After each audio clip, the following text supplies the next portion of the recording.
ما در کدام خواب و خیالیم؟ به همین نماز بیروح و روزه بیجان خود مغروریم که ما مسلمانیم. چه کار کردیم؟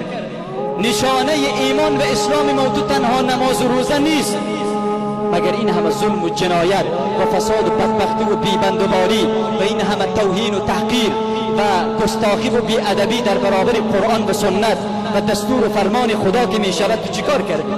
ما مسلمان چه کار کردیم؟ دفاع از دین اسلام و قرآن بکنیم، دفاع از مسلمان مظلوم و بیچاره بکنیم.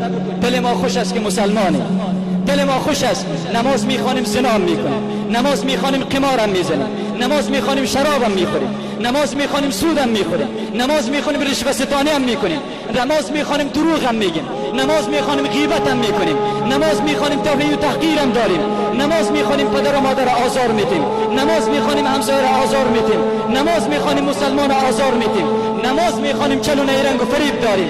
باز هم دل ما خوش از مسلمانیم. شرم به این مسلمانی که ما داریم. مگر نماز امیر از ما تو میخواهد؟ روزه رمضان امیر از ما تو میخواهد؟ ایمانی که ما تو اقرار میکنیم امیر از ما تو میخواهد؟ کلمه لا اله الا الله محمد رسول الله همین بی حیایی و بی بنده‌بار از ما تو میخواهد که ما دل ما خوش از افتخار هم میکنیم. خود از همه کرده بیشتر با تقوا و پرهیزگار و پاک جلوه میدیم. شرم به این مسلمانی که ما داریم، افسوس به این مسلمانی که ما داریم. بیایم کمی بیدار شویم، کمی به خود بیاییم. فردا رفتیم زیر خاک چه جواب داریم؟ فردا به حضور خدا ایستادیم چه جواب داریم؟ فردا در دادگاه عدل الهی قرار گرفتیم چه جواب داریم؟ فردا به حضور محمد مصطفی صلی الله علیه و سلم چه جواب داریم؟ فردا به حضور صحابه چه جواب داریم؟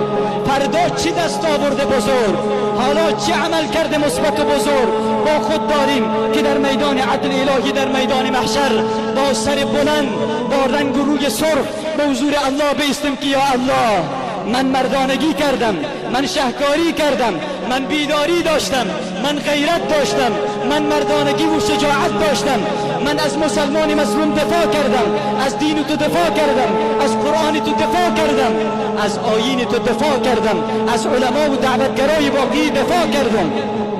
داریم همینطور یک عمل خالص و ناف، یک عمل بزرگ در زندگی ایمان. یک کمی به خود بیاییم، یک کمی بیدار شویم از این خواب فریب و غرور. اینقدر با این نمازهای بیروحمان مغرور نباشیم.